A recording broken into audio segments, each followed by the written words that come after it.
Welcome back to Aspire Learning. From this video, I'll start the ancient Indian history. We'll start from the Buddhism. As we all know that Buddhism was first propagated by Gautam Buddha. Gautam or Siddhartha was born in 563 BC in Lumbini in a Sakya clan. It was a Kshatriya clan of Kapilavastu. The site of his birth is marked by Mumindai pillar of Emperor Ashoka. His departure from home is called Great Renunciation or Mahaviniskramana. Literally, Buddha means the enlightened one, and Tathagata means one who attained the truth. Gautam's early teachers were first Alarakalama, who taught him the technique of meditation in Vaisali, and second Aramaputta or Uddaka, who taught him in Rajagriha. He took a bath in river Niranjan and sat under a peepal tree at Bodh Gaya. There, at the age of 35, he attained Nirvana or the enlightenment. He proceeded to the Deer Park near Sarnath in Banaras, where he gave his first religious discourse, which is called Dharma Chakra Pravartana, as a result of which 5 disciples joined him. Gautam Buddha died in 483 BC under a sal tree at Kushinagar in Uttar Pradesh. Before his death, Buddha lived at Pavapuri in a hut of a poor smith named Achanda or Akanda, where he ate bad mushrooms and pork. His last teaching was heard by Subhadra and Ananda, his favorite disciple. His last words were, "Subject to decay are all component things. Strive earnestly to work out your own salvation." Gautam Buddha had several disciples from the very beginning. One of his 5 original disciples was Rassaji. Sariputta and Moggallana were early converts. His chief disciple was Ananda, whereas his most learned disciple was Kassapa. Bhasa and Upali, a rich youth and a barber, were also his disciples. Other some important figures in his life were his horse, Akantaka, Channa, his charioteer, Surata, the farmer's daughter who gave him rice milk at Bodh Gaya. Buddhism had stick to 3 basic principles called Atriratna, which were Buddha, Dhamma and Sangha. Now, according to Buddhism, life revolves around 4 noble truths or Chatvari, Arya, Sadbani, which are sorrow, desire.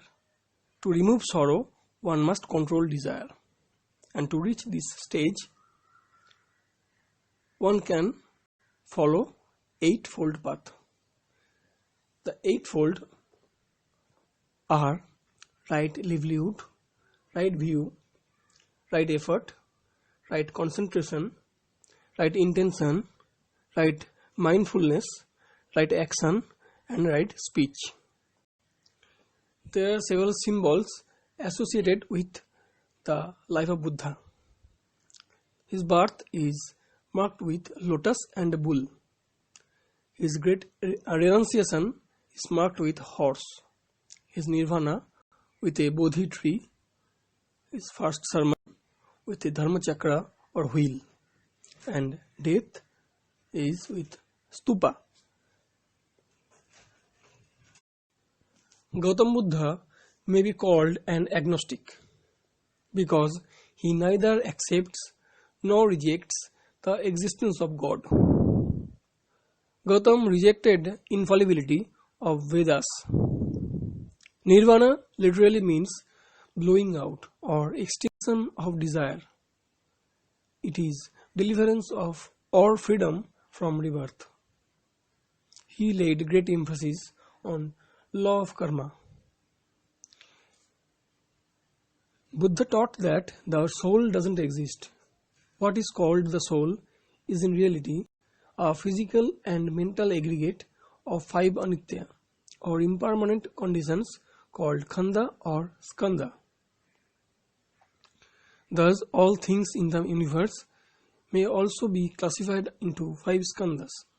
They are form and matter, means rupa, sensation or feeling, means vedana, understanding or sanna, psychic disposition or will, means samkhara, and consciousness or vijnana. The process by which life continues and one thing leads to another is explained with a chain of causation or apatitya samutpada. Buddhist karma is not essentially different from that of Hinduism, though it is explained rather differently. The disciples of Buddha were of 2 kinds, Bhikshus and the Upasakas. These Bhikshus formed the Buddhist Sanghas. The Sangha president were known as Sangathira or Sangha Parinayak. Membership of the Sangha was open to all, male or female, above 15 years of age, and who were free from leprosy, consumption of alcohol, and other infectious diseases. There was no caste restrictions. Persons who were in the service of the king were in debt or bandit robbers and criminals were refused admission into Sangha. But exceptions were made in the case of convicts, slaves, or persons with bodily deformities. At the close of the retreat or bhasa, the monks met together to confess their offences, if any, committed during their stay in the rainy season. The ceremony was called Pavarana or Upasthata or the Upavasta. In Sangha assembly, at least 10 monks had to be present, which was the quorum, though in the border countries the quorum could be reduced to 5.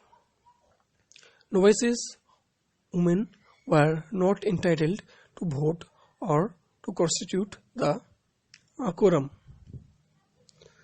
Gautam Buddha was not in favor of ordaining women as nuns, but he did not so reluctantly at the repeated requests of his chief disciple Ananda.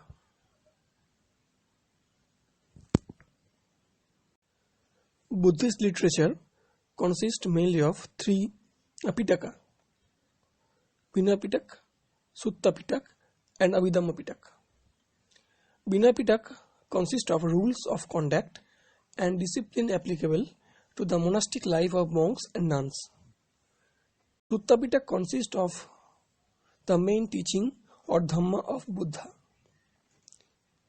It is divided into 5 Nikayas: Digha Nikaya, Majjhima Nikaya, Samyutta Nikaya, Anguttara Nikaya, and Khuddaka Nikaya. The Digha Nikaya is a Buddhist scripture, the first of the 5 Nikayas in the Sutta Pitaka. Digha Nikaya, which means long collection, a Sanskrit Adhigama that contains 34 long sutras, including doctrinal expositions, legends, and moral rules.